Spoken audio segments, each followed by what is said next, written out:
लोकसभा निवडणुकीच्या पार्श्वभूमीवर शिवनेर प्राईम घेऊन येत आहे एक विशेष कार्यक्रम। मी खासदार बोलतोय।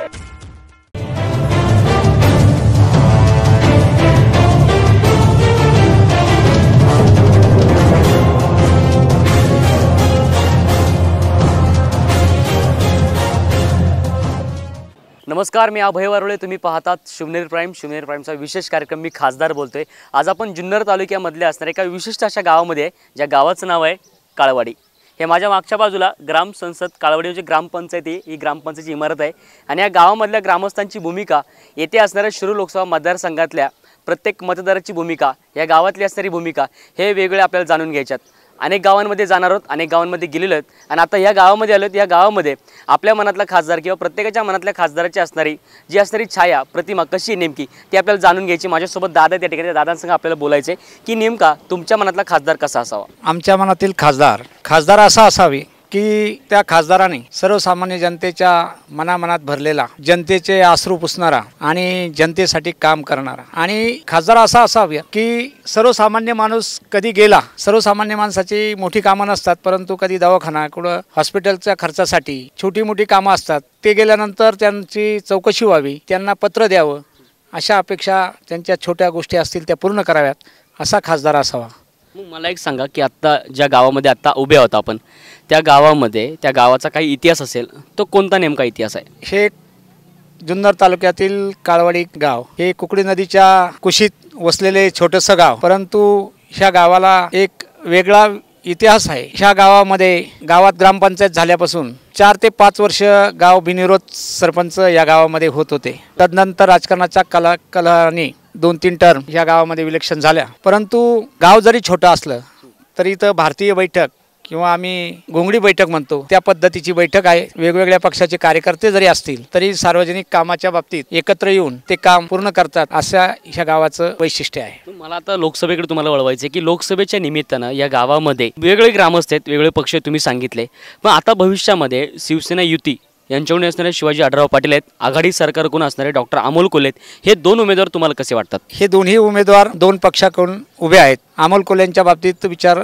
केला तर ते शिवसेना पक्षाचे प्रवक्ते होते आणि ते शिवसेना कार्यकर्त्यांना की सर्वसामान्य माणसाला त्यांच्याबद्दल माहिती आहे, परंतु त्यांनी खासदारकीचं तिकीट राष्ट्रवादीमध्ये जाऊन घेतलंय। का घेतलं, कसं घेतलं, याचा खुलासा आमच्यासारखे अनेक कार्यकर्ते करतात। आणि अमोल कोल्हे साहेबांनी खासदारकीपेक्षा एखाद्या पक्षाचा प्रवक्ता असणं हे खासदारकीपेक्षाही मोठं पद आहे, आणि हे असताना देखील त्यांनी खासदारकीचं तिकीट घेतलं, याबाबत लोकांच्या मनात शंका येते की इथं कुठेतरी पाणी मुरतंय। शिवाजी आढळराव पाटील यांच्याबद्दल काय वाटतं? दादांच्या बाबतीत तर 3 वेळेस खासदार आहेत, प्रत्येकाच्या मनामनात घराघरात दादांचं अस्तित्व आहे आणि दादा पुन्हा जोमाने खासदार होतील अशी आमची अपेक्षा आहे। पण सर्वसामान्य नागरिकांनी शिवाजी आढळराव पाटील यांना का मतदान करावं? दादांनी तसं पाहिलं तर पूर्वीच्या खासदारांनी कुठल्याही प्रकारची पुणे जिल्ह्यात खेड लोक मतदारसंघात कामं झालेली दिसत नव्हती, पण दादांच्या काळात पुणा नाशिक हायवे, नगर कल्याण हायवे, आता नवीनच फोग घातलेली रेल्वे थोड्याच दिवसात ह्या ठिकाणी धडधडणार आहे। दळणवळण जेव्हा म्हणतात,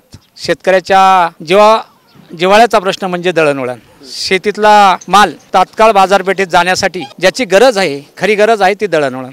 मला एक सांगा, शिरूर लोकसभा मतदारसंघाची निवडणूक आहे, लोकसभेच्या निवडणुकीमध्ये कोणते महत्त्वाचे मुद्दे असणारे त्याच्यावर निवडणूक लढवली जाईल? एवढा अभ्यास नाही माझा। तुम्ही मतदान तर केलं असेल इथून मागे? हो, मतदान केलं। किती वेळा केलं? मी आता इथे आल्यापासून 2 वेळा केलं। पूर्वी कुठे होते?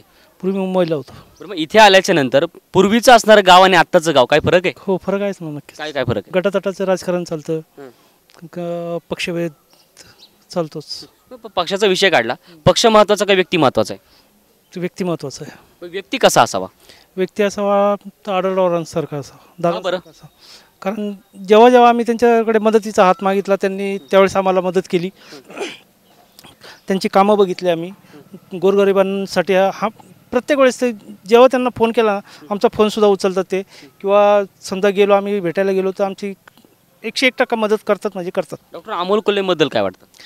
सेलिब्रेशन म्हणून छान वाटतात, पण राजकारणात त्यांनी नको यायला पाहिजे होतं। का बरं? एका कलाकाराने राजकारणात येऊ नये असं वाटतं तुम्हाला? आतापर्यंत कुठल्या कलाकारांनी एवढा गरीब जनतेसाठी वेळ कोणत्या कलाकारांनी दिला बघितलं आपण? आतापर्यंत एवढे कलाकार आहेत राजकारणामध्ये, एकही कलाकार असा कधी गोरगरिबांसाठी धावला नाही। म्हणून वाटतं की बा नाही अमोल कोल्हेनी नेमकं चुकतंय कोणाचं इथं? चुकतं आता एवढं तर नाही सांगू शकत नेमकं कोणाचं चुकतं, पण खासदार असावा आढळरावांसारखाच असावा. आता काय नाव तुमचं? माझं नाव मनोज चंद्रकांत वामन. कुठे राहता?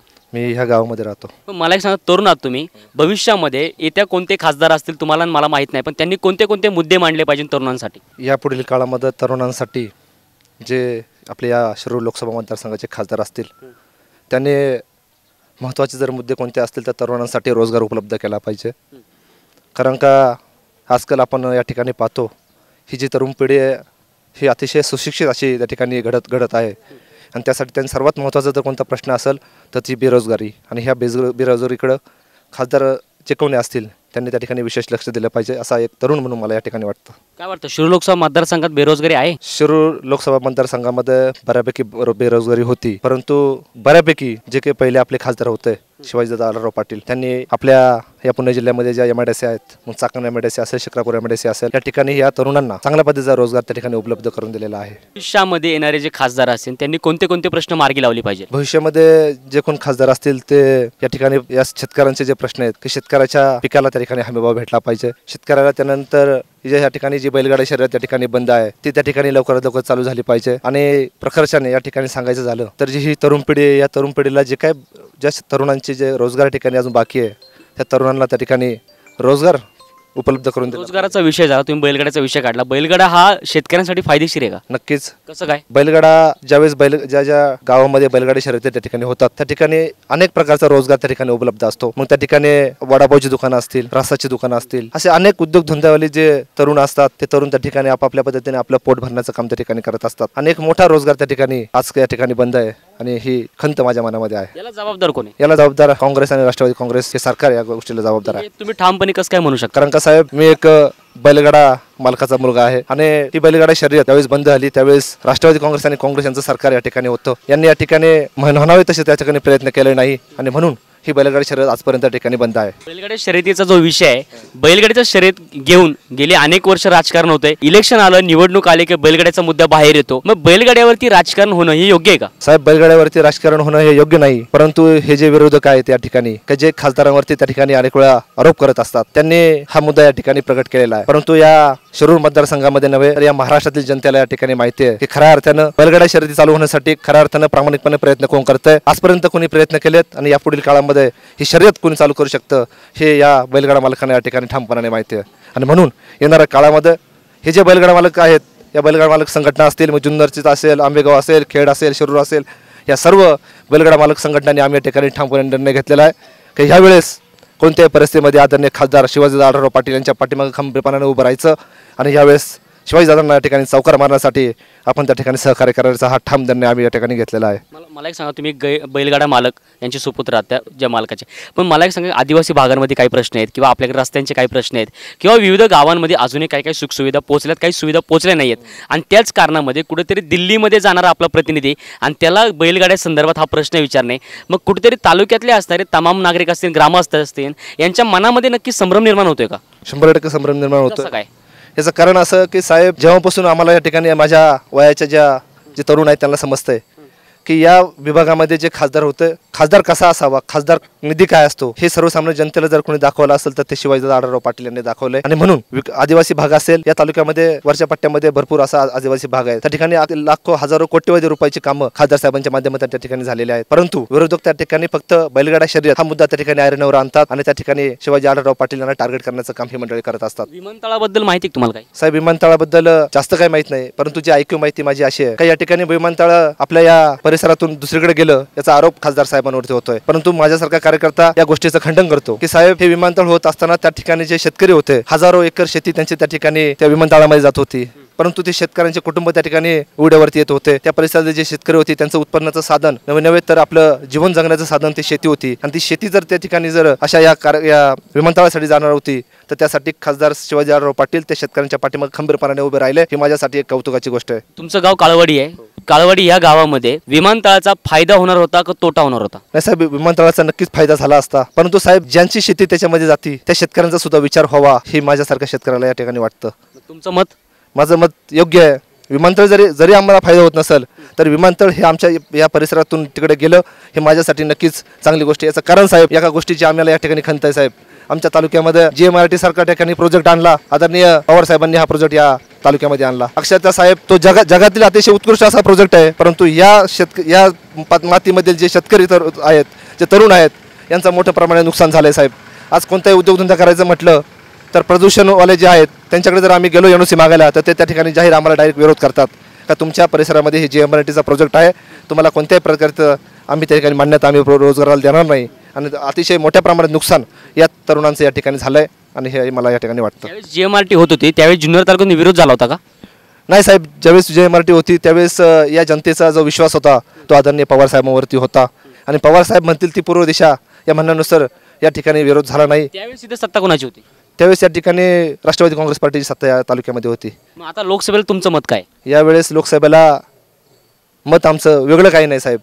जे जनतेच्या मनामध्ये आहे ते या मागील जे खासदार आहेत शिवाजीदादा आढळराव पाटील यांनी 3 टर्म या ठिकाणी पूर्ण केलेले आहेत.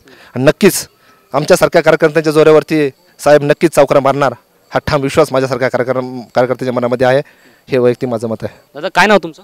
गणेश बोराडे. कुठे राहता? इथेच काळवाडीत. काय वाटतं लोकसभेला एका बाजूला शिवाजी आढळराव पाटील एका बाजूला डॉक्टर अमोल कोल्हे, काय वाटतं काय होईल? शिवाजी दादा. का बरं शिवाजी दादा? कारण आमचा एक 15-20 वर्षापूर्वीचा रस्ता होता. तो रस्ता आज बरेच वर्ष ग्रामपंचायत काळवाडी व राष्ट्रवादीची सत्ता होती, वल्लभ शेठ आमदार होते. तो रस्ता कधीच कोणाला करता नाही आला. तो कोणता रस्ता आहे तो? बोरडपाईन रस्ता.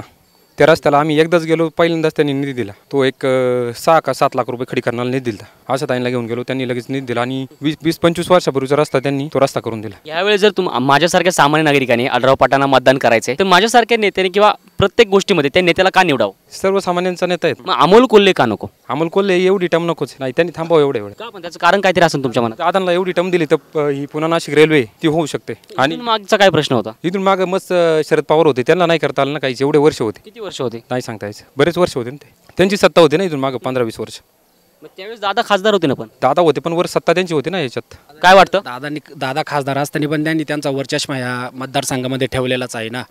केंद्रात जरी आघाडी सरकार असलं तरी त्या आघाडी सरकारवर मात करत दादानी या ठिकाणी हॅट्रिक मारली. म्हणजे या ठिकाणी दादाचं काहीतरी काम असल्याशिवाय जनतेने दादाला निवडून दिलेले नाही. डॉक्टर अमोल कोल्हेबद्दल काय वाटतं? डॉक्टर अमोल कोल्हे यांनी संधू साधू राजकारण केलेलं आहे, बाकी काही नाही. मला वाटते त्यांनी ह्या निवडणुकीच्या काळामध्ये पक्षप्रवेश नव्हता करायला पाहिजे. त्यांना करायचं होतं ते त्यांनी 1 वर्ष किंवा 6 महिने आधी करायला पाहिजे होता. आता लोकांच्या मनात असं आहे तुम्ही अभिनेता आहेत, तुम्ही काहीतरी रिप्रेझेंट करताय, काहीतरी कला रिप्रेझेंट करताय, पण ते तुम्ही त्याचा आणि राजकारणाचा ते काय करतायत, त्या कलेचा राजकारणासाठी उपयोग करून घेत आहेत. पण मला तरी वाटते तसं काही होणार नाही.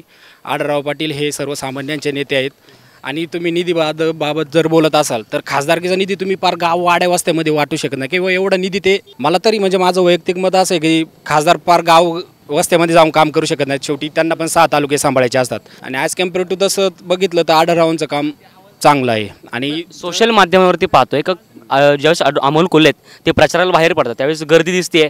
आढळराव पाटील ज्यावेळेस प्रचाराला बाहेर पडतात ते सोशल माध्यमावरती गर्दी कमी दिसते. हा नेमका काय संभ्रम आहे? आढळरावांना गर्दी कुठं काय म्हणतात? अमोल कोल्हेंना पाहण्यासाठी लोक गर्दी करतात आणि अमोल कोल्हेंची गर्दीची मतं आणि दादांची मतं हे निवडणुकीनंतर आपल्याला कळतील. कसं असते, अमोल कोल्हे हे शिवसेनेचे संपर्क प्रमुख होते त्यावेळेस पण त्यांना लोकांचा तसा प्रतिसाद होता. आता हे काय आहे की तसं बघायला गेलं तर राष्ट्रवादी का तुल्यबळ असा उमेदवार नव्हता. हे राष्ट्रवादीने आणि बाकीच्यांनी लोकांनी पण आत्मचिंतन करण्याची गरज आहे की बाबा अमोल कोल्हे कोण येते. मुळात अमोल कोल्हे हा चेहरा शिवसेनेचा आहे. राष्ट्रवादीला उमेदवार नव्हता म्हणून त्यांनी हा पळवलेला उमेदवार आहे आणि हा शिवसेनेविरुद्ध लागलेला उमेदवार आहे. त्यामुळे शिवसैनिकांची मतं आणि लोकांचा थोडा रोष त्यांना या मतदानातून दिसेल की राष्ट्रवादीला आजपर्यंत 15 वर्षे झाली आढळरावांविरुद्ध सक्षम नेतृत्व अजून सापडलेलं नाही आहे आणि ह्यावेळेससुद्धा त्याचा उपयोग होणार नाही आहे. आणि ह्यावेळेस लोकांना माझ्यासारख्या सामान्य माणसाला पण असं वाटतं की दादांनी यावेळेस चौकार मारावा, कारण दादांना यावेळेस मंत्रिपदाची शक्यता आहे. आणि मग दादांनी जर मग चौकार मारला तर या ठिकाणी प्रलंबित जे काम आहे रेल्वेचा विषय नंतर पाहूया. जर आले निवडून तर त्या सगळ्या गोष्टी निवडून येणारच ना, निवडून येणार ना. कसं काय येणार? मी सांगतो म्हणजे माझा विश्वास आहे की दादा निवडून येतील. मला एक सांगा की आता आढळराव पाटील निवडून येतील असं तुम्ही म्हणताय, पण मग राष्ट्रवादीला उमेदवार मिळत नव्हता असं तुम्ही म्हटले त्या ठिकाणी. मग राष्ट्रवादीला उमेदवार मिळत नव्हता त्याच्या मागे राष्ट्रवादीला उमेदवार मिळत नव्हतं म्हणजे त्या मागं कारण एकच आहे की दादांचा जनसंपर्क दांडगा आहे आणि त्यांनी सर्वसामान्यांची कामं केलेली आहे. आता तुम्ही फॉर एक्झाम्पल म्हणता असाल बैलगाड्याची शर्यत, या अख्ख्या महाराष्ट्रात नव्हे, आता हा मतदारसंघ शिरूर मतदारसंघामध्ये राष्ट्रवादीचा असा कोणता नेता सांगा की ज्यांनी बैलगाड्यासाठी ठिय्या आंदोलन केले किंवा काही जी न्यायालयाची प्रक्रिया असते डॉक्युमेंटची ती केलेली आहे. असं काही आहे की दादा त्यांच्या भाषणात सांगतायत की कायद्यापुढे कोणी नाही, आणि दादांनी तेवढी सगळे डॉक्युमेंटची पूर्तता पण केलेली आहे. पण जे प्राणीप्रेमी आहेत जी संघटना, त्यांनी या ठिकाणी त्या याच्यावरती ती याचिका दाखल केली या विरोधात. त्याच्यामुळे तो गाडाबंदीला जबाबदार कोणी? गाडाबंदीला जबाबदार बघा, गाडाबंदीला जबाबदार सरकार नाही, पण गाडाबंदी झाली ही राष्ट्रवादीच्या काळात झालेली आहे. त्यावेळेस मग त्यांनी काय हे का नाही केला पाठपुरवठा, ते खापर ते आढळरावच्या अंगावर फोडण्याचं काम करतात. पण दादांनी त्यांच्या कारण आढळराव 3 टर्म निवडून आले म्हणजे त्यांना शेतकऱ्यांची जाणीव आहे की बाबा. तुम्ही शिवसैनिक म्हणून बोलताय, मग तुम्ही विरोध करू शकतो म्हणून नाही बोलत, मी एक सामान्य नागरिक म्हणून बोलतोय. शिवसैनिक विषयच नाही आहे, कारण मला जे दिसतंय ते बोलतोय मी. तसं बघायला गेलं तर हा मुद्दा गाड्या बंद होण्याचा मुद्दा हा मला वाटते वळसे पाटील नगरचे पालकमंत्री होते त्यावेळेस त्यांनी कोणता तरी एक खेळ होता त्याच्या विरुद्ध काहीतरी, पूर्ण माहिती नाही आहे मला, पण हा मुद्दा खरा आहे की त्यांनी तिथल्या नगरच्या लोकांनी तक्रार दाखल केली प्राणीप्रेमींनी आपल्या याच्यावरती. त्याच्यानंतर जल्लोकट्टूवर पण जल्लोकट्टू चालू झाला तिथल्या सरकारने तो चांगला पाठपुरवठा केला. बैलांवरचे अन्याय कमी झालेत त्याच्यामुळं? बैलांवर अन्यायच होत नव्हता ना. बैलांवर अन्याय कसं काय होतं? बैलगाडा ही मुळात शेतकऱ्याच्या एक काय म्हणतो एक भावनिक नातं होतं त्यांच्याशी. बैल आपला घाटात धावतोय म्हणजे हे त्याच्यासाठी अभिमानाची गोष्ट होती. त्याच्यावरती तो काही अन्याय मारणे किंवा ह्या गोष्टी नव्हत्यात. हे उगा आता प्राणी मित्रांनीही जास्त लांबवल्यामुळं हा वाटतं तुम्हाला भविष्यात कोण असेल खासदार? भविष्यात शिवाजीदादा आढळराव पाटील. मोदींचे हात बळकट होणार, देशाला मोदींची गरज आहे, त्यामुळं सर्वसामान्य जनता दादाच्या मागं असेल. दादा नमस्कार, काय नाव तुमचं? मी बाळासाहेब काकडे. काय वाटतं लोकसभेबद्दल? लोकसभेबद्दल काय वाटतं, शिवाजीराव आढळराव पाटील यांच्या 3 टर्म जर पाहिल्या तर अतिशय निर्विवाद वर्चस्व त्यांनी या शिरूर लोकसभा मतदारसंघावर ठेवलेलं आहे.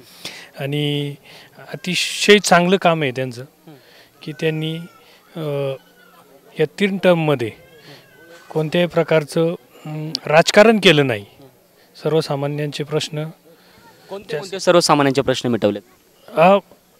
ते खासदार आहेत, त्यांनी त्यांच्या पातळीवरचे जे काही मोठाले रस्त्यांचे प्रश्न आहेत, आणि सर्वसामान्यांचं दर रविवारी त्यांच्या तिथे मीटिंग असते, हे जनता दरबार असल्यासारखं.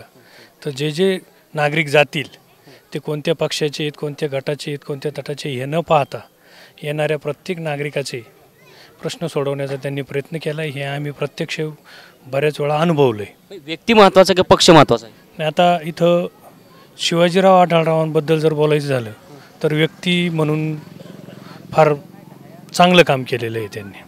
ती एक भूमिका झाली, व्यक्ती म्हणून फार चांगलं काम केलेलं आहे. मग मध्यंतरी अनेक प्रश्न जे मार्गी लागले नाही आहेत असं सगळीकडे विरोधकांकडून आरोप होत आहे. आम्हाला काही लोक बोललेत का अशाचे कामं झालेली नाही आहेत, किंवा मग बायपासचा असेल विषय, रेल्वेचा विषय असेल, विमानाचा विषय असेल, वेगळे विषय जे विषय झाले नाहीत पूर्ण, मग ती गोष्ट काय नेमकी? नाही, आता ते प्रशासकीय पातळीवरचे विषय आहेत, फार वरच्या लेवलचे विषय आहेत. त्याच्यात नेमकं काय झालं आहे, कोण चुकलं आहे, कोण बरोबर आहे, तर इथं उगाच काहीतरी वावड्या उठवण्यात काय अर्थ नाही आहे. त्यांनी त्यांच्या पातळीवर जर ते 15 वर्ष इथं खासदार म्हणून काम करतायत तर निश्चितच त्यांनी त्यांच्या पातळीवर प्रयत्न केले असतील. त्याच्यात काही शासकीय नियम आडवे आले असतील किंवा अन्य अशा काही बाबी असतील व खासदारांनी जाणीवपूर्वक ते काही टाळले असं म्हणण्यात काय. अमोल कोल्हेबद्दल काय वाटतं?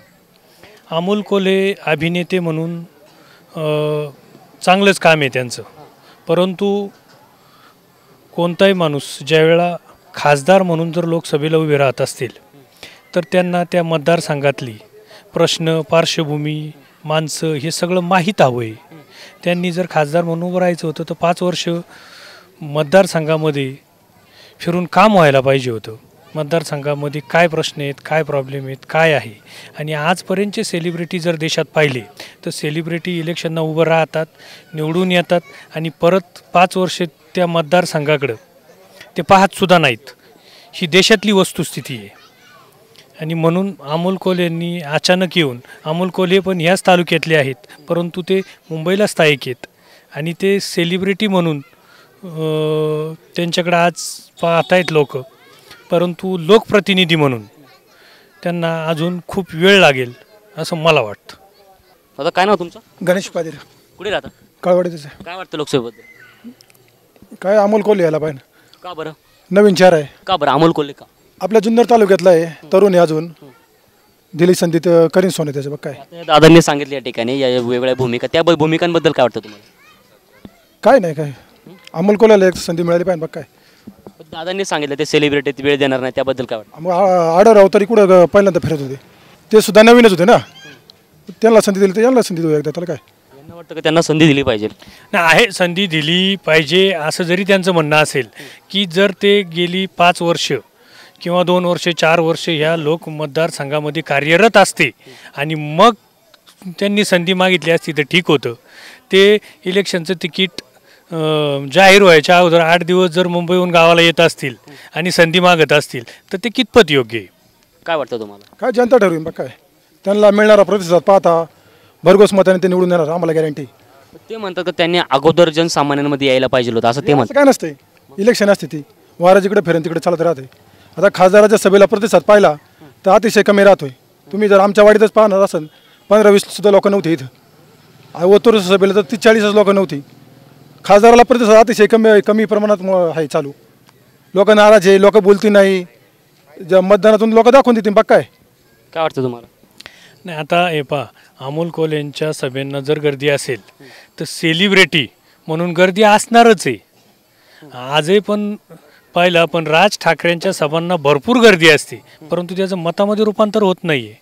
आणि खरोखर शिरूर लोकसभा मतदारसंघाच्या दृष्टीने जर विचार केला तर काल आलेला माणूस आज जर खासदारकी मागत असेल तर तो खासदार जरी झाला तर मतदारसंघातले प्रश्न मार्गी लागू शकत नाही.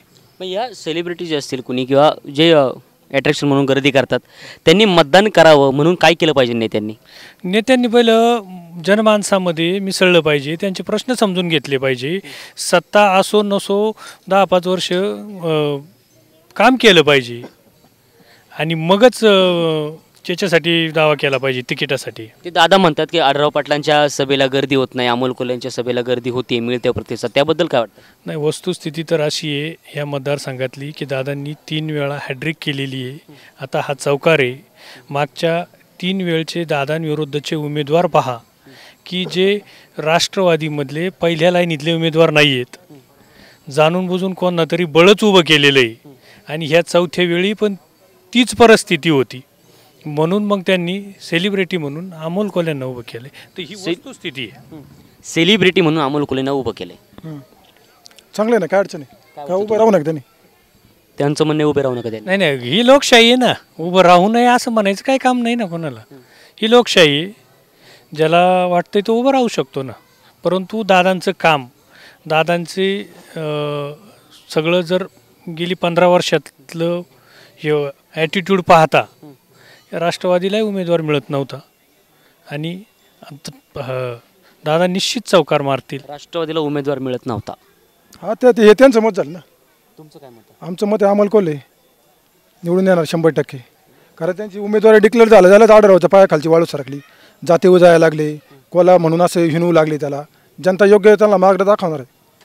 निवडणुकीमध्ये जातीय राजकारण हे किती योग्य आहे? अतिशय वाईट परिस्थिती आहे त्याची. काय वाटतं निवडणुकीमध्ये जातीय राजकारण किती योग्य आहे? नाही, आता काय होतं, इलेक्शन म्हणलं की कोण काय बोललं कोण काय नाही बोललं, राजकीय स्टंट केले जातात, त्याचा वेगळ्या पद्धतीने फायदा उठवण्याचा प्रयत्न केला जातो. त्याच्यामुळं वस्तुस्थिती काय आहे आपल्यासारख्या सर्वसामान्य माणसाला काय माहीत असणार आहे. त्याच्यामुळे हे निवडणूक स्टंट आहेत असं आम्ही समजतो. तुमचं मत? माझं मत काय नाही, शिवाजीरावांनी जे काही 15 वर्षात काम केले, सर्वसामान्यांचे भरपूर प्रश्न सोडवलेत आणि हा या गटाचा म्हणून काम करायचं नाही, तो त्या गटाचं त्याचं काम होऊन द्यायचं नाही, असं कोणत्याही प्रकारचं उदाहरण गेली 15 वर्षामध्ये घडलेलं नाही आहे. आणि म्हणून ह्यावेळी शिवाजीराव. तुमचं मत? अमोल कोल्हे. अनेक वेळा टी व्ही माध्यमं असतील किंवा वेगवेगळ्या भूमिका असतील, मग एखादं निवडणूक असेल, त्या निवडणुकीचं चर्चासत्र असेल, प्रत्येक वेळेस आपल्याला काय वाटतं की एखाद्या वेगवेगळ्या व्यक्तीने वेगवेगळी भूमिका मांडली पाहिजे. आणि या सगळ्या व्यक्तींमध्ये भूमिका मांडत असताना ज्यावेळेस एखाद्या राजकीय नेत्याचा अभ्यास करावा लागतो, सामान्य प्रश्नांचा अभ्यास करावा लागतो, न्यायालयीन पालिकेचा अभ्यास करावा लागतो, प्रशासनाचा अभ्यास करावा लागतो, लोकशाहीमधले असणारे 4 स्तंभ, त्यातला एक स्तंभ असतो तो असतो पत्रकारांचा, मीडिया म्हणून. आज या गावामध्ये आलो आहे आणि काही दिवसांपूर्वी असणारे किंवा सतत काम करत असणारे माझे सहकारी याबरोबर आहेत पत्रकार म्हणून. अभि वामन. तर मला एक सांग की तुझ्या अनुषंगानं की ह्या काळवाडी गावची जी भूमिका आहे ती भूमिका नेमकी काय असेल आणि तू एक तरुण म्हणून या लोकसभेकडे कसं पाहतोय? नाही, नक्कीच काळवाडी गावामध्ये आता शेवटी गाव म्हटलं की त्याच्यामध्ये पक्षांतर्गत राजकारण हे चालूच राहतं. त्याच्यामुळे ह्या गावात देखील 2 पक्षाचं काम करणारे कार्यकर्ते आहेत. म्हणजे पक्षाचं जरी काम करणारे कार्यकर्ते ते असले तरी शेवटी गाव पातळीचा मुद्दा आल्यानंतर सगळेच मगाशी बाळासाहेबांनी सांगितलं त्याप्रमाणे सगळे एकत्र येतात आणि गावाचे प्रश्न तडीस लावत असतात. परंतु राहिला लोकशाहीचा मुद्दा, तर जो तो ज्याच्या त्याच्या पक्षाचं काम ह्या लोकशाहीमध्ये करत असतो तसंच ह्याही गावामध्ये होणार. याही गावामध्ये ना तू एक पत्रकार म्हणून काम केले, आताही कुठे करतोय. मग मला एक सांग की पत्रकार हे निवडणुकीमध्ये किंवा समाजामध्ये किती महत्त्वाचे आहेत? पत्रकार हे नक्कीच महत्त्वाचे आहेत. कारण शेवटी राजकारणी आणि सर्वसामान्य जनता किंवा प्रशासन आणि सर्वसामान्य जनता यांच्यामधला दुवा म्हणून आपण पत्रकारितेकडे किंवा पत्रकाराकडे पाहिलं जातं. त्याच्यामुळे निवडणुकीतच नाही तर संपूर्ण समाज व्यवस्थेत पत्रकार हा एक खूप मोठी भूमिका बजावत असतो असं नेहमीच मला वाटतं. भूमिका नेमकी कशी असावी? त्याची भूमिका ही खरं तर निपक्षपाती असावी आणि सगळ्यात महत्त्वाची गोष्ट म्हणजे की आता बऱ्याचशा गोष्टींचं पेव फुटू लागले. म्हणजे पत्रकारितेमध्ये देखील आता अनेक पक्ष आणि अनेक प्रकारचं राजकारण घुसू लागले. याच्यापासून पत्रकारांनी नेहमी अलिप्त राहिलं पाहिजे. त्याची मध्यस्थ्याची आणि मध्यवर्ती भूमिका ही कायमस्वरूपी टिकून राहिली पाहिजे. ही जी लोकशाही आता ह्या लोकशाहीमध्ये ही लोकसभा निवडणूक लढली जाणार आहे, ही लढत असताना नेमकी कोणती माध्यमं असतील त्या जोरावरती आत्ताची लोकसभा लढली जाईल? नक्कीच ह्या लोकसभा निवडणुकीमध्ये माध्यम हे खूप महत्त्वाची भूमिका बजावणार आहेत असं मला वाटतं. त्याच्यामध्ये प्रामुख्याने महत्त्वाची गोष्ट म्हणजे सोशल मीडिया, की आता आपण जर पाहिलं तर प्रत्येकाच्या हातामध्ये आपल्याला मोबाईल दिसतात, वेगवेगळे ॲप्लिकेशन्स आहेत. त्याच्या माध्यमातून जो तो आपल्या आपल्या पक्षाचा किंवा आपल्या आपल्या नेत्याचा प्रचार करत असतो. त्याच्यामुळे सोशल मीडिया आहे, त्याच्याबरोबर डिजिटल मीडिया आहे, इलेक्ट्रॉनिक मीडिया आहे आणि कितीही नाही म्हटलं तरी प्रिंट मीडिया देखील याच्यामध्ये महत्त्वाची भूमिका बजावत असतं. कारण अजून पण असा समाज आपल्याकडे आहे की ज्यांना अजून पण सकाळी पेपरच हातामध्ये लागतो. त्याच्यामुळे अजूनही पेपरमध्येच ती लोक बातम्या वाचतात, अशीही लोक आहेत. त्याच्यामुळे जी काही प्रसारमाध्यमं किंवा प्रचार माध्यमं आहेत ती सर्वच याच्यामध्ये, पण प्रामुख्याने सोशल मीडियाचा मोठ्या प्रमाणावर वापर यामध्ये होईल. सोशल मीडियाचा जास्त वापर होतो. मग सोशल मीडिया ही राजकीय नेते मंडळींना, पुढारी मंडळी डोकेदुखी ठरते का? डोकेदुखी नाही म्हणता येणार, परंतु त्याच्यातून त्यांना कुठलीही गोष्ट आपण म्हटलं की ती प्रमाणापेक्षा जास्त झाली की तिचा त्रास होतो. परंतु ती जर प्रमाणात ठेवली तर ती त्यांच्यासाठी फायद्याचीच आहे. म्हणजे प्रत्येक माणसापर्यंत त्यांना माउट टू माउट पोचता जरी येत नसेल तरी त्यांना फेसबुकच्या माध्यमातून, व्हॉट्सअपच्या माध्यमातून, इन्स्टाच्या माध्यमातून ते पोचत आहे. त्याच्यामुळे ते त्यांना डोकेदुखी आहे असे म्हणता नाही येणार आणि डोकेदुखी नाही असे म्हणता येणार नाही. एक पत्रकार म्हणून तुला प्रश्न विचारतो की सोशल माध्यमांचा वापर कितपत करावा? सोशल माध्यमांचा वापर हा खरं तर खूप लिमिटमध्ये केला पाहिजे. कारण त्याच्या पाठीमागचे दुष्परिणाम खूप मोठ्या प्रमाणावरती होतात. आपणही पत्रकार आहोत, आपण त्याचे दुष्परिणाम आजपर्यंत बऱ्याचदा पाहत आलेलो आहोत. त्याच्यामुळे माझं असं मत आहे की शाळेची जी मुलं आहेत शक्यतो त्यांच्यापर्यंत सोशल मीडिया पोहोचला नाही पाहिजे. कॉलेजची जी मुलं आहेत त्यांनी सोशल मीडियाचा वापर, परंतु तोही गरजेनुसार आणि कामाचा त्याचा जर वापर केला तर सोशल मीडिया हे नक्कीच चांगलं आहे. तुम्हाला संपूर्ण जगाशी कनेक्टेड राहता येतं, परंतु त्याचा वापरही त्या पद्धतीने आणि आपल्या कामापुरता करता आला. लोकसभेबद्दल मला एक सांग की लोकसभा ही निवडणूक येते पुढे, एका बाजूला शिवाजी आढळराव पाटील, एकाच बाजूला डॉक्टर अमोल कोल्हे. पत्रकार म्हणून तुझी नेमकी भूमिका काय असेल? कुणाला जड जाईल, कुणाला सोपी ठरेल? नाही, आता कुणाला जड जाईल किंवा कुणाला सोपी जाईल हे तर सर्वसामान्य जनतेच्या मतावरती आता अवलंबून आहे. परंतु तरी आपण जर पाहिलं तरी शिवाजी आढळराव पाटील असतील किंवा डॉक्टर अमोल कोल्हे असतील, आता बऱ्याच ठिकाणी असंही सांगितलं जातं की अमोल कोल्हेंच्या सभांना गर्दी होते. मला कुणाची बाजू घ्यायची नाही, परंतु असं सांगितलं जातं की त्यांच्या सभेंना खूप गर्दी आहे आणि आढळराव पाटलांच्या सभेला गर्दी नाही, त्याच्यामुळे अमोल कोल्हे नक्कीच विजयी होतील असं सगळीकडे सांगितलं जातं. शेवटी विजयी कोण होईल शेवटी ज्याचं त्याचं काम किंवा जनता निर्णय घेणार आहे. परंतु मी त्याच्या पाठीमागचं कारण असं सांगेल की बाळासाहेबांनी जेव्हा शिवसेना काढली तेव्हा बाळासाहेबांच्या सभांना प्रचंड गर्दी होत होती, परंतु बाळासाहेबांना सत्ता मिळवायला 1985 साल लागलं. आणि आत्ता जर आपण रिसेंट उदाहरण पाहिलं तर राज ठाकरेंच्या सभांना, कालची राज ठाकरेंची जी सभा झाली त्या सभेला आतापर्यंत कुठल्याही नेत्याच्या सभेला झाली नव्हती तेवढी गर्दी झाली होती, परंतु त्यांनाही त्याचं मतात परिवर्तन आजपर्यंत करता आलं नाही. त्याच्यामुळे कुणाच्या सभेला किती गर्दी होती आणि त्याच्यामुळे ते विजयी होतील हा जर आपण निष्कर्ष काढणार असू तर ते नक्कीच योग्य नाही. आणि तसं कुणाला जड जाईल आणि कुणाला हलके जाईल ह्याचं जर आपण म्हटलं तरी शेवटी अमोल कोल्हे ह्या जुन्नर तालुक्यातले आहेत किंवा ह्या शिरूर लोकसभा मतदारसंघातले आहेत. आणि दुसरी गोष्ट म्हणजे एका प्रायव्हेट चॅनलवरती त्यांची स्वतःची एक मालिका चालू आहे, त्या माध्यमातून ते संपूर्ण तळागाळातल्या जनतेपर्यंत पोहोचलेले आहेत. त्यांचा चेहरा राजकारणात जरी नवीन असला तरी सांस्कृतिक माध्यमातून त्यांचा चेहरा जनतेसमोर आलेलाच आहे. त्याच्यामुळे ही निवडणूक दोघांनाही तितकीच जड जाणार आहे, कारण एकीकडं हा संपूर्ण महाराष्ट्राच्या ओळखीचा चेहरा आहे आणि दुसरीकडं आजपर्यंत 3 वर्ष सत्ता उपभोगलेल्या किंवा खासदारकीमध्ये काम केलेल्या शिवाजीराव आढळराव पाटलांचा आहे. त्याच्यामुळे जनतेच्या दोन्ही उमेदवार तसे चांगले परिचयाचे आहेत. शेवटी आता काम आणि जनता निर्णय घेणार आहे. आता गर्दीचा विषय झाला, गर्दी म्हणून मी प्रश्न विचारतो की नक्की जनता हुशार आहे की राजकीय नेते हुशार आहेत? नाही, जनता 100% हुशार आहे. कसं काय?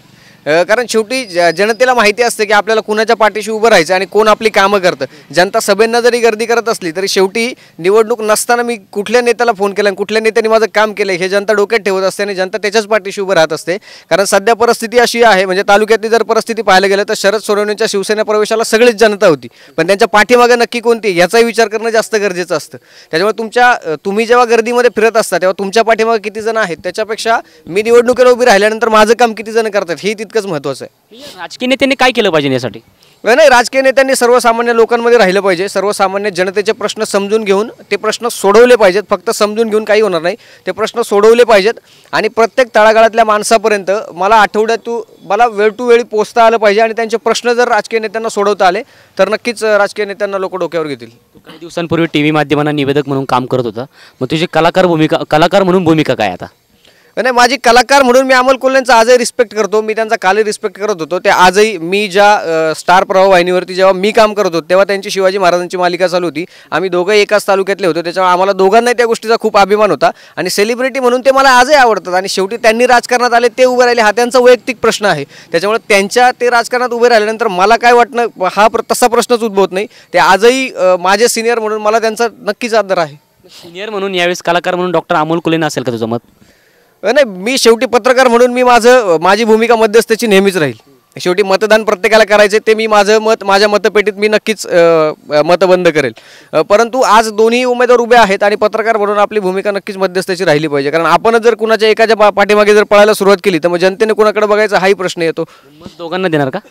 नाही, शेवटी मत द्यायचे ते मला एकालाच द्यायचं आहे. मत कुणाला तरी एकालाच ते मी माझ्या मतदानाच्या दिवशी देणारच आहे. परंतु आता दोन्ही नेते आपापल्या पद्धतीने प्रचार करतायत आणि जनता जो काय घ्यायचा तो निर्णय नक्कीच घेईल. शेवटचा प्रश्न आहे, शिरूर लोकसभा मतदारसंघातले कोणते प्रश्न असतील ज्या प्रश्नांवरून आता येणारी सत्ता बदलेल किंवा तीच राहील? कुठलाही एक प्रश्न किंवा कुठल्याही एका गोष्टीवरती ही सत्ता खरं तर बदलेल असं मला वाटत नाही. परंतु प्रामुख्याने जे प्रश्न आहेत ते म्हणजे पुणे नाशिक हायवेचा प्रश्न आहे, नारायणगावचा जो अंतर्गत रस्ता झाला त्याचेही प्रश्न आहेत, पुणे नाशिक रेल्वेचा मुद्दा आहे, असे अनेक प्रश्न आहेत. आणि आता वेगळ्या पक्षातून दुसऱ्या शिवसेनेत आलेले अमोल कोल्हे यांनी त्यांचं विजन जनतेसमोर मांडलेलं आहे. त्याच्यामुळे त्यांच्या डोक्यातून काही नवीन आलेल्या कल्पना, असे अनेक मुद्दे घेऊन ही निवडणूक लढवली जाईल. परंतु मुळात मुद्दा कसा आहे की आजपर्यंत लोकसभेची जी निवडणूक आहे ही पक्ष पातळीवरती लढली जात होती. परंतु मला असं वाटतं शिरूर लोकसभा मतदारसंघाकडे जेव्हा मी बारकाईने पाहतो तेव्हा मला असं वाटतं ही निवडणूक आता देश पातळीवरती राहिली नसून ही निवडणूक आता व्यक्तिकेंद्रित झालेली आहे. आणि शेवटी मग आता कुठली व्यक्ती विजय होणार याच्यावरती, कुठला पक्ष विजय होणार याच्यापेक्षा कुठली व्यक्ती विजय होणार याच्यावरती सगळ्यांचं लक्ष लागलेलं आहे. काय नाव तुमचं? चंद्रकांत काकडे. काय वाटतं लोकसभेबद्दल? लोकसभेत काय सरकार जे येईल ते चांगलंच असेल. कारण आता सुज्ञ मतदार आहेत, कोणी कोणाला सांगू शकत नाही असं कोण कोणाला मत देणार. उमेदवार असा आज खासदार फक्त तो सक्षम आणि तो देशासाठी काही करू शकतो असाच माणूस निवडून देऊ शकतो. हल्ली पहिल्यासारखी परिस्थिती राहिली नाही इथे. स्थानिक लेवलवरती बोलायचं नाही वाटलं असतं, तुम्ही बोलणार नसेल तर मग मला वाटतं की देशामध्ये नरेंद्र मोदी हवे आहेत की राहुल गांधी? तसं आता नरेंद्र मोदीने काही वाईट नाही केलेलं आणि राहुल गांधी अजून पंतप्रधान झालेच नाहीत, त्यामुळे त्यांच्याबद्दल अनुभव नाही. एकदा त्यांना अनुभव देऊन बघायलाच पाहिजे. नमस्कार. नमस्कार. काय नाव तुमचं? सोपान बोर. कुठे राहता? कावाडी. काय वाटतं लोकसभेबद्दल? तुमच्या मनातला खासदार कसा असावा? शेतकऱ्यांचं काम करणारा असावा, रस्त्यांची कामं. काय वाटतं, एका बाजू शिवाजी आढळराव पाटील, एका बाजू डॉक्टर अमोल कोल्हे, काय वाटतं? अमोल कोल्हे अभिनेता आहे पण तो त्याचं संभाजी महाराजांची मालिका माणसाला त्याच्या वाटतंय बा तो खासदाराचं काम व्यवस्थित करू शकेन असं मला वाटतंय. काय नाव तुमचं? अजित भिकाजी वामन. काय वाटतं लोकसभेबद्दल? शिरूर लोकसभा मतदारसंघाच्या बद्दल आहे ना, अमोल कोल्हे आहे का ही जी व्यक्ती आहे का ही टॅलेंट तर आहेच आहे, डॉक्टर की पदवी आहे, पण आढळराव साहेबांनी का आत्तापर्यंत आमच्यासाठी काहीच केलेलं नाही आहे आणि जे काही केलं असेल ते फक्त बाकीत कथा आहेत. दुसरी गोष्ट, तुम्ही असं समजू नका का मी राष्ट्रवादी काँग्रेस पक्षाचा कार्यकर्ता आहे किंवा जनरली दुसऱ्या कोणत्या पक्षाचा आहे, परंतु एक सेनेच्याबद्दल आहे ना किंवा युतीच्याबद्दल आमच्या तालुक्यामध्ये आहे का जिथं जिथं आहे ना जेवढे आहे ना त्यांच्या हे असतील ना, म्हणजे थोडक्यात त्यांचे संपर्क जास्त असतील किंवा जिथं त्यांचं हे असेल. पण आमच्या गावाबद्दलचं बोलतो फक्त. काही तर काही केलेलं आहे ना त्यांनी ते दाखवावं, आणि केलं असेल तर ते ना मला पण कळू दे. मी सर्वसामान्य काय काय केलं नाही त्यांनी ते? काय केलं ते तुम्ही सांगा ना. म्हणजे तुम्हाला माहिती नाही आहे, माझ्या अंदाजे काहीच केलं नसेल. केलं असेल काहीतरी थोडंफार. मग मला एक सांग, शिवाजी आढळराव पाटील एका बाजूला, डॉक्टर अमोल कोल्हे एका बाजूला, कुणाचं पारडं जड आहे आत्ताच्या कंडिशनला? डॉक्टर अमोल कोल्ह्यांचं पारडं जड आहे. का बरं? नाही ना, कारण ते ना प्रत्येक घराघरामध्ये पोचलेले आहेत. कारण त्या यांनी माहिती आहे का, त्यांच्या मालिकेच्या माध्यमातून. म्हणून आहे ना 100% डॉक्टर अमोल कोल्हे आहे का लोकसभा शिरूर मतदारसंघातून आहे का, नाही भरघोस मताने जरी निवडून आले तर पण 100% निवडून येणार एवढी गॅरंटी. बरं, मग तुमच्या गावातले कोणते कोणते प्रश्न सोडले गेले पाहिजे? कोणते निवडून आल्याच्या नंतर? अमोल कोल्हे निवडून आल्याच्या नंतर आता एवढं नाही मला सांगता यायचं बुवा. असे काही स्थानिक प्रश्न असतील ना जवळजवळचे कोणते? आमच्या गावाची ॲक्च्युली ना आमचे सरपंच एवढे चांगले आहेत का त्यांनी ना एवढी प्रगती केलेली आहे. दुसऱ्या म्हणजे जनरली ना ते सरपंच असताना आहे ना, शरद वामन, अंजलीताई वामन हे सरपंच उपसरपंच असताना आहे ना, आम्हाला आहे ना आमच्या गावामध्ये अत्यंत चांगल्या पद्धतीची प्रगती झालेली आहे. त्याच्यामुळे मला आहे ना काही सांगायला शब्दच नाही का काय प्रगती केली पाहिजे. आणि जरा आसन काही तर ती मला कळत नाही, कारण मी उच्च शिक्षित नाही, मी आपला सर्वसामान्य. मग आता व्यक्ती म्हणून मतदान करायचं का पक्ष म्हणून? नाही, फक्त व्यक्ती म्हणून. काय वाटतं दादा तुम्हाला लोकसभेबद्दल? जे आपले 3 टर्म माननीय शिवाजीदादा आढळराव पाटील यांनी जी खासदारकी भूषवलेली आहे त्यांचं अतिशय उत्कृष्ट काम राहिलेलं आहे. आणि एक मुद्दा असा सांगायचा आहे का त्यांनी कधी वैयक्तिक राजकारण केलं, समाजाला धरून राजकारण केलं, विकास कामं केली. जे आज काय रोड वगैरे ज्या ठिकाणी कामं चालू आहे, मग उदाहरणार्थ अष्टविनायक रोड रस्ता, पुणे नाशिक म्हणजे आपला खेड ते नाशिक सिन्नर हायवे रोड त्यांनीच मंजूर करून आणला. थोडेपास बायपास राहिलेले आहेत शहरांच्या ठिकाणी, ती कामंसुद्धा प्रगतीपथावर आहे, त्यांनी ती मंजुरी आणलेली आहे. त्यामुळे ती कामं होणार आहे. त्याला थोडा लोकांचा, शेतकऱ्यांचा थोडा मध्ये व्यावहारिकदृष्ट्या विरोध झाला. पंचभाव मागणी जास्त होती, काहींची मागणी झाली, ती पूर्ण झाली, काम झाली. त्यामुळं आढळरावांचं काम अतिशय चांगल्या पद्धतीने काम चालू आहे. आणि यावेळेससुद्धा तरुण वर्ग, ज्येष्ठ मंडळी, महिला भगिनी ह्या त्यांच्याच मागं उभे राहणारी ही पूर्ण खात्री. अमोल कोल्हेबद्दल काय वाटतं? अमोल कोल्हे जरी आपल्या जुन्नर तालुक्याचे असले तर एक नवीन उमेदवार, आणि नवीन उमेदवाराला काम करताना पहिली टर्म ही त्यांना सगळा अभ्यास करणार. उदाहरणार्थ ही सेलिब्रिटी मंडळी राजकारणात येतात आणि परत 5 वर्षानंतर दिसतील.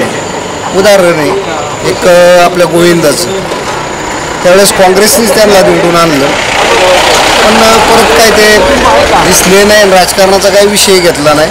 आणि यांच्या मागे जरी इथं ताकदवार नेते असतील, त्यांचा दांडगा अनुभव आहे. पण आता ज्याप्रमाणे लोकशाही आहे, समाज ज्या पद्धतीने वोटिंग करेल त्या पद्धतीने त्यांचं कामकाज राहील. एकंदरीत माझ्यासारख्या सामान्य नागरिकांनी शिवाजी आढळराव पाटील यांना का मतदान करावं? हे बघा, 15 वर्षामध्ये आत्तापर्यंतचा विकास झालेला काही कमी नाही, लोकांनी अनुभव. आज तुम्हाला सांगतो, जुन्नर तालुक्यामध्ये त्यांना साथीला आता शरददादा सोबून आपले विद्यमान आमदार आले. तालुक्याच्या बाबतीत म्हणायचं म्हटलं तर अतिशय शरददादांनी आणि त्यांनी मिळून खासदारांनी मुख्यमंत्री ग्राम सडक योजनेमधली कामं असू, केंद्रामधून आणलेले निधी, भरपूर असा निधी या तालुक्याला आणलेला आहे. हा प्रथम निधी आलेला आहे. शिवसेना पक्षाची असणारी जी विचारधारा आहे, राष्ट्रवादी पक्षाची विचारधारा आहे, त्या दोन विचारधारेबद्दल तुम्हाला काय वाटतं? हे बघा, शिवसेनेमध्ये जो कार्यकर्ता येतो तो पूर्ण वडापावाला कार्यकर्ता आहे. तो कोणाच्या याला पैशाला किंवा कोणाच्या याला लाचार नाही. म्हणजे ज्यावेळेस मी 25 वर्ष झालं, मी पहिला राष्ट्रवादीचं काम करत ओपनिंग स्टार्ट झालं त्यावेळेस आम्ही इथला जो पंचायत समितीला पहिला सदस्य त्याच्यासाठी आम्ही काम केलं, घरात जाऊ निवडून आणला. पण मी जवळून राजकारण बघितलं का धरसोड होती आणि ज्यावेळेस ज्याच्याकडे माल तोच आपला, तसं शिवसेनेमध्ये नाही. इथं गरीब असू, दुबळा असू, सर्वसामान्य असू, या सर्वांना इथं न्याय दिला जातो. हा माझा अनुभव आला मला. राष्ट्रवादी का सोडलं? मी जरा स्थानिक लेवलला ज्यावेळेस वरच्या पुढाऱ्यांनी स्थानिक लेवलला इथल्या वेगळ्या पुढाऱ्यांच्या गळ्यात हात घातला आणि गावच्या राजकारणामध्ये मी सामाजिक काम करीत असताना मी ते अनुभवलं, तर म्हटलं आपलं काही इथं विषय येत नाही. शिवसेनेची काय विचारधारा आहे? शिवसेनेची तुम्ही आता अजूनही चिटकून राहता? नाही, शिवसेनेची अतिशय विचारधारा आहे का ही वेळेला मंडळी एकमेकाला सहकार्य, भावनिक, पैसा हा विषय नाही, भावनिक विषयातून एकमेकाला सहकार्य. वेळेला कुठं काय झालं, निम्म्या रात्रीला शिवसेनेचे कार्यकर्ते उभे राहतात, कोणचा ॲक्सिडेंट होऊ, कोणचं काय होऊ, तिथं ते तत्परतेने उभे राहणार म्हणजे राहणार. तसं ह्या मंडळींचं कसं आहे, डाव टाका, याला उलथ करा, त्याला पाडा, घरात जा, हे राजकारण यांच्याकडे. या दोन पक्षांपैकी कोणता पक्ष विकासाचं राजकारण करतो? ह्या दोन पक्षांमध्ये विकासाचं राजकारण करणारा हा सेनेचाच पक्ष, शिवसेना.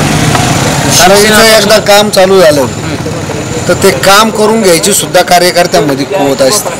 मला एक सांगा की शिवसेना पक्ष तुम्ही म्हणताय हा विकासाचा दृष्टिकोनातून विचार करणारा पक्ष आहे, मग राष्ट्रवादीमध्ये असणारे सर्वमान्य शरद पवार यांनी विकास केला नाही का? भरपूर केला, त्याबद्दल दुमत नाही. आरोप करणं त्यांच्या आपल्यासारख्या सर्वसामान्य व्यक्तीचं कामं नाही. साहेबांनी भरपूर आहे ना, भरपूर विकास केला.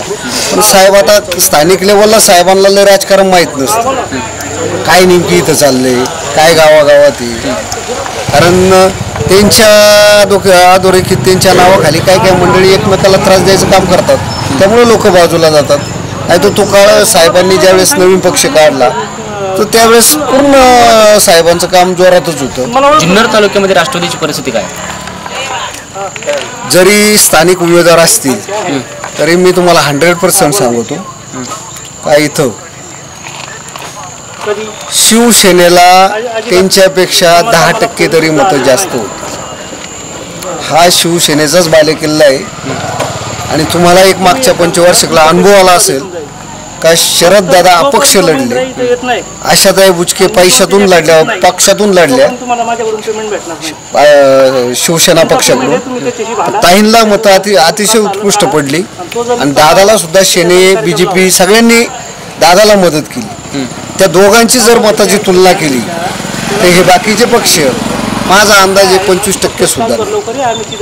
हा माझा सर्वे तुम्ही काढा. लोकसभेला शिवाजी आढळराव पाटील यांना कितपट असणारी जास्त मताधिक्य किती मिळेल तुम्हाला? सरासरी तालुक्यात आहे ना 10 ते 15 हजाराचं लिडिंग जास्त राहील तालुक्यातून. तरुणांची सगळी मतं गावागावात जी आज 100 मोठ्या गावांनी काही 400 मतं, असं आमचं छोटंसं गाव आहे. या काळवाडी सारख्या ठिकाणी आहे ना 80, 90, 100 मतं वाढल्या. त्या ह्याच्यात की कॉलेज मुलांनी जे केलं तर अर्ज त्याच्यात आता त्यांना वोटिंग कार्ड आल्यात. याच्यातलं 70% मतदान आहे ना शिवसेनेला होणार, सांगायची गरज नाही. या ठिकाणी आपण जुन्नर तालुक्यामध्ये या काळवडी या गावामध्ये अनेक मतदारांची असणारी प्रतिक्रिया जाणून घेतली की त्यांच्या नेमकं मनामध्ये लोकसभेबद्दल नेमकं काय, खासदारांबद्दल नेमकं काय. प्रत्येकानं आपली वेगळी भूमिका मांडली आहे. आपल्या मनातला असणारा खासदार मांडलाय. काहींनी बोललेत, काहींनी बोलायचंच टाळलंय. मग त्यांच्या असणारं बोलायचं टाळलंय त्या मौन मागे नेमकी भूमिका काय ही पण पाहणं 29 तारखेला फार महत्त्वाचं ठरणार आहे. काळवाडी गावामध्ये कितपत विकास झाला आणि कोणत्या कोणत्या गोष्टींमध्ये असणारं काळवाडी गाव पुढे आहे, किती टक्के मतदान होणार आहे याचा पण पोल आपण या ठिकाणी घेतलेला आहे. या ठिकाणची जनसामान्यांची भावना आपण घेतली आहे. पुढील अनेक गावांमध्ये जायचं आहे, वेळ झाली आज इथेच थांबण्याची. तुम्ही मात्र कुठेही जाऊ नका, पाहत राहा फक्त शिवनेर प्राईमचा विशेष कार्यक्रम. मी खासदार बोलतोय. धन्यवाद. शिवनेर प्राईम टाईप करून सबस्क्राईब करा, घंटीच्या बटनावर टिक करा, लाईक करा आणि शेअर करा.